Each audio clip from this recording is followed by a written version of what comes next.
నమస్కారం. ఈరోజు మన బుచ్చిరెడ్డిపాలెం మండలంలో ఎంఆర్పిఎస్ బుచ్చిరెడ్డిపాలెం కమిటీ ఆధ్వర్యాన డాక్టర్ బాబు జగజీవన్ రామ్ జయంతి వేడుకలను జరపడం జరిగింది. ఈ వేడుకల్లో ప్రత్యేక ఆహ్వానితుడిగా నన్ను పిలవడం జరిగింది. అదేవిధంగా డాక్టర్ బాబు జగజీవన్ రామ్ గారు బీహార్లోని అత్యంత వెనుకబడిన ప్రాంతంలో అత్యంత వెనుకబడిన కులంలో పుట్టి ఒక భారతదేశం గర్వించదగ్గ నాయకుడిగా, అదేవిధంగా భారతజాతి ముద్దుబిడ్డగా కీర్తి తెచ్చుకున్నారు.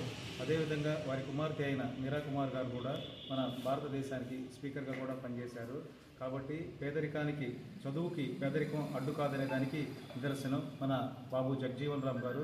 అదేవిధంగా స్వాతంత్ర ఉద్యమానికి ముందు, అంటే స్వాతంత్ర ఉద్యమ సమయంలో మన స్వాతంత్ర ఉద్యమానికి మన జాతిపిత అయిన మహాత్మా గాంధీ గారికి, అదేవిధంగా జవహర్లాల్ నెహ్రూ, డాక్టర్ బిఆర్ అంబేద్కర్ గారికి, ఇంకా ఎందరో నాయకులు దాంట్లో పనిచేసినప్పుడు వాళ్ళందరికీ బాబు జగజీవన్ రామ్ గారు చేదోడు వాదోడుగా కలిసి, ఆ తర్వాత స్వాతంత్రం వచ్చిన తర్వాత జవహర్లాల్ నెహ్రూ గారి మొట్టమొదటి క్యాబినెట్లో రైల్వే శాఖ మంత్రిగా, మరి కార్మిక శాఖ మంత్రిగా, రైల్వే శాఖ మంత్రిగా, ఆ తర్వాత భారతదేశానికి రక్షణ శాఖ మంత్రిగా ఉన్నప్పుడు మనం ఆ యొక్క శత్రు దేశాల యొక్క దాడిని సమర్థంగా తిప్పికొట్టి ఒక మంచి మంత్రిగా కూడా పేరు తెచ్చుకున్నారు. కాబట్టి ఎప్పుడు కూడా ఈ యొక్క చదువు అనే దానికి పేదరికం అడ్డు కాకూడదు అనే దానికి ఒక నిదర్శనం.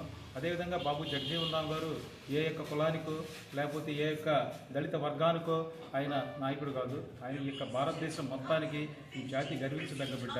కాబట్టి ఆయన యొక్క వేడుకలను ఈరోజు మన బుచ్చిరెడ్డిపాలెం మండలంలో ఎంఆర్పిఎస్ ఆధ్వర్యంలో ఘనంగా నిర్వహించినందుకు వాళ్ళందరినీ కూడా అభినందిస్తూ నా యొక్క ఉపన్యాసాన్ని ముగిస్తున్నాను.